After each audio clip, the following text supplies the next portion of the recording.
جب کوئی ناپسندیدہ یا برا خواب دیکھے تو کیا کریں؟ حضرت ابو ہریرہ رضی اللہ تعالیٰ عنہ بیان کرتے ہیں رسول اللہ صلی اللہ علیہ وسلم نے فرمایا اذا رأى احدكم رؤيا يكرهها فليتحول، جب کوئی آدمی ناپسندیدہ خواب یا برا خواب دیکھے تو وہ اپنا پہلو، اپنی کروٹ بدل لے جس پر وہ لیٹا ہو۔ اگر آپ رائٹ سائڈ پہ لیٹے ہیں تو لیفٹ سائڈ پہ اپنے سائڈ چینج کر لیں، اپنی کروٹ چینج کر لیں، اپنا پہلو چینج کر لیں۔ وَلْيَتْفُلْ عَنْ يَسَارِهِ ثَلَاثًا، تو 3 دفعہ بائیں جانب تھوکیں۔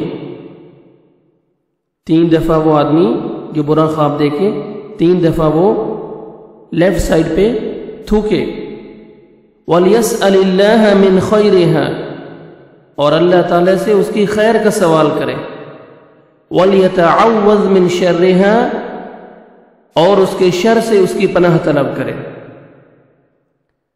اگر خواب میں کوئی ایسی چیز نظر آئے کہ جسے دیکھ کر بندہ پریشان ہو جائے تو اس کا بہترین حل حدیث میں بتایا گیا ہے کہ بندہ اپنے بائیں جانب 3 مرتبہ تھوکے، شیطان کے شر سے پناہ طلب کرے اور اپنی کروٹ بدل کر سوئے۔ ایک حدیث کے الفاظ ہیں وَلَا يُحَدِّثْ بِهَا أَحَدٌ فَإِنَّهَا لَن تَضُرُّهُ، کہ اس خواب کو بیان نہ کرے تو اسے جو چیز خواب میں نظر آئی ہے وہ اسے نقصان نہیں پہنچائے گا، وہ خواب اسے لوگوں کے سامنے بیان نہ کرے۔ وَلَا يُحَدِّثْ بِهِ أَحَدًا فَإِنَّهَا لَن تَضُرُّهُ، وہ اس خواب کو بیان نہ کرے تو یہ اسے کوئی نقصان نہیں پہنچائے گا۔